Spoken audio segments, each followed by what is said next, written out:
こんにちは、カズマです。動画をご覧いただきありがとうございます。久しぶりの動画撮影なんですけれど、ご覧の通り天気が良くないんですよね。で、ちょうど今この時間帯ですね、霧雨が降ってるんですよ。ほんのわずかに霧雨が風に乗ってこう来ていまして、途中からざんざん降りになったりとか、そうならないといいんですけれど、今日ずっと曇りの予報ではあるんですよね。気温はだいぶ低くなりました。昨日は30度を超えていたんですけれども、今日は25度となってて、マイナス5度下がるだけでも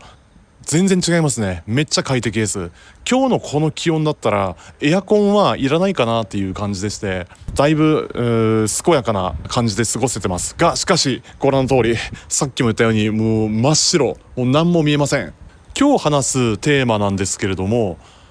真面目すぎるがゆえに苦しくなっていく、もしくは苦しさが増していく、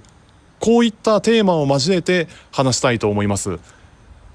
全て僕個人の主観と見解に基づいて話す内容となりますので、そういう考えもあるんだな、そういう意見もあるんだなっていうぐらいの気軽な気持ちで聞いていただけると幸いです。それではよろしくお願いします。なんかちょっと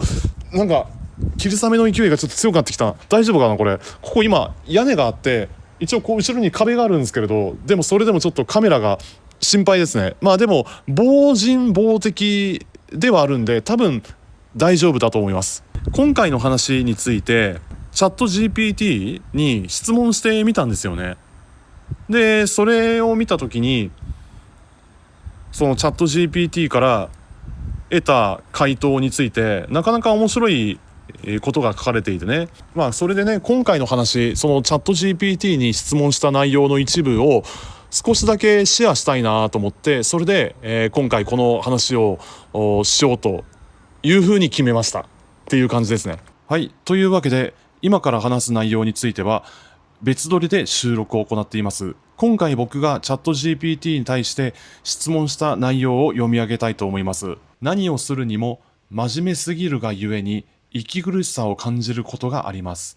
常にフルパワーで臨むこと、100% の状態で取り組むことは今までの経験上不可能ではないかという疑問を抱いたのですが、これについて客観的意見を聞かせてください。するとチャット GPT からはこのような回答が表示されました。それでは本編に戻ります。どうぞ。いい問いですね。客観的に見ると、その1、人間は常に 100% 維持できない。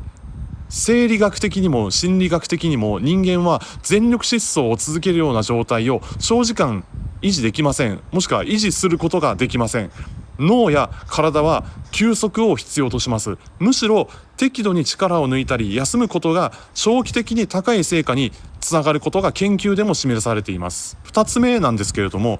フルパワーを続けると逆効果になる。常に 100% を目指すと燃え尽き症候群や慢性的なストレスに陥りやすく、パフォーマンスそのものが下がる危険性があります。短期的に集中力を高めることは可能ですが、それを常態化すること、それを常に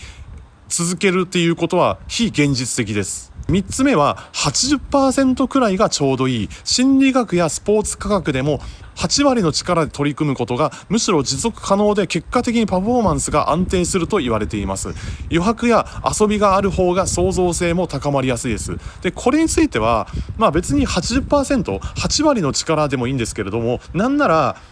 もう5割とか6割でもいいし、もしくは朝起きたタイミングでなんかちょっと眠てえけどとりあえずこのままやっちゃうかみたいな、それぐらい気軽な気持ちでやってもいいと思うんですよね。なんなら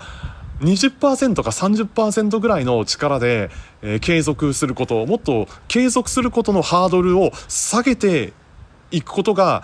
これから先すごく大切なんじゃないかなって個人的にはそう思いますね。だってその時の気分でなんかだるいなとか、今日ちょっとやってらんねえなとか、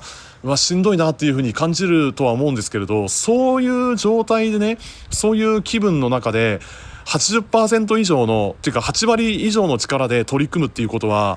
かなり厳しいんじゃないかなと思うんですよね。心理的にもというか精神的にもだいぶしんどいと思いますんで、これについては別に8割の力で取り組むことは別に否定はしないですけれど、個人的にはそうね、せいぜい2割か3割程度、最低でもそれぐらい、少しでもわずかにちょっと今日もやってみようかなぐらいの気軽な気持ちがあれば、その自分の思いに従って、心の声に従ってやっていくように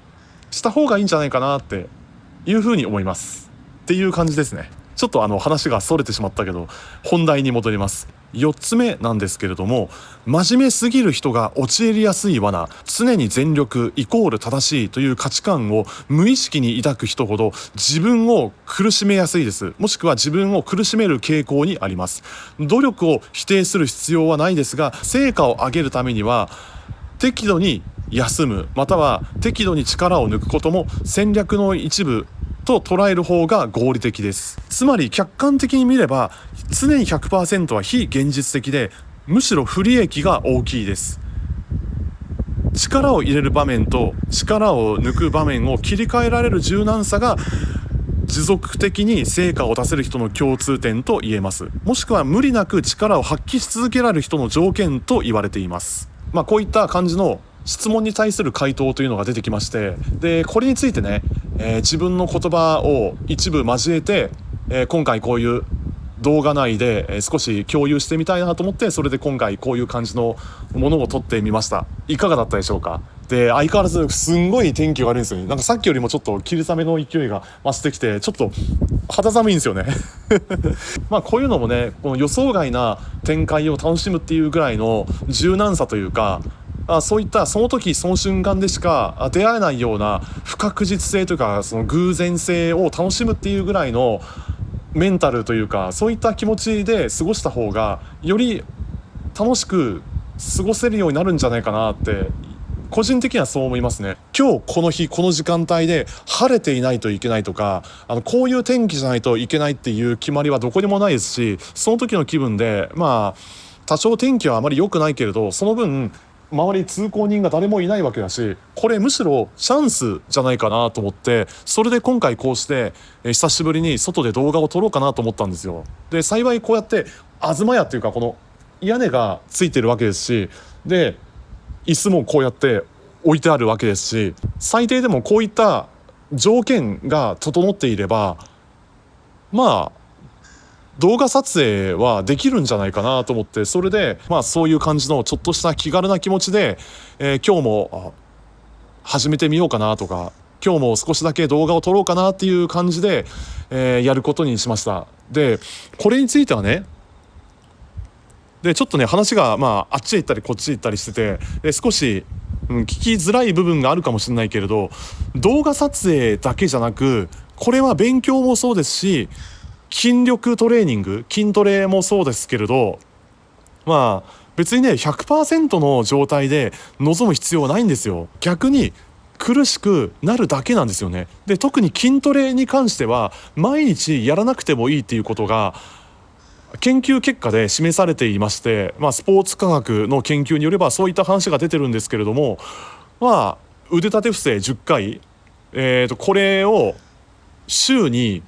3回か4回でもいいですし、あとはスクワット20回か30回、これを週に3日か4日ぐらいでもいいですし、そういった筋トレに関しても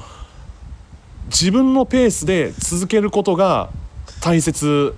なんじゃないかなっていうふうに僕はそう思います。誰が何と言おうと自分が決めたスケジュール、自分のペースでコツコツと続けること、無理なく続けることが大切であるというふうに僕はそう伝えたいですね。で何よりも自分が楽しく続けられるかどうかが一番重要ですので、たとえ周りにどう言われようと横槍を入れられたりちゃちゃ入れられるっていうか、気分を阻害されるようなことを言ってくる人がいたとしても、そういうのはもう一切無視していいです。そういう人たちはこれから先も一切何も行動しない人々ですので、そういう人を相手にしている時間がもったいないです。なのでそういったものは完全に無視して、自分のペースで一個ずつ積み上げていくことが今後の人生において大切であるというふうに僕はそう考えていますっていう感じですね。やべえな、一気に雨が降ってきましたね。そろそろ時間ですので、今回の動画はこの辺で終わりにしたいと思います。最後まで見ていただきありがとうございます。今後ともよろしくお願いします。もし今回の動画がいいなと思いましたら、グッドボタンとチャンネル登録をしていただけると嬉しいです。それでは次回お会いしましょう。ありがとうございました。さようなら。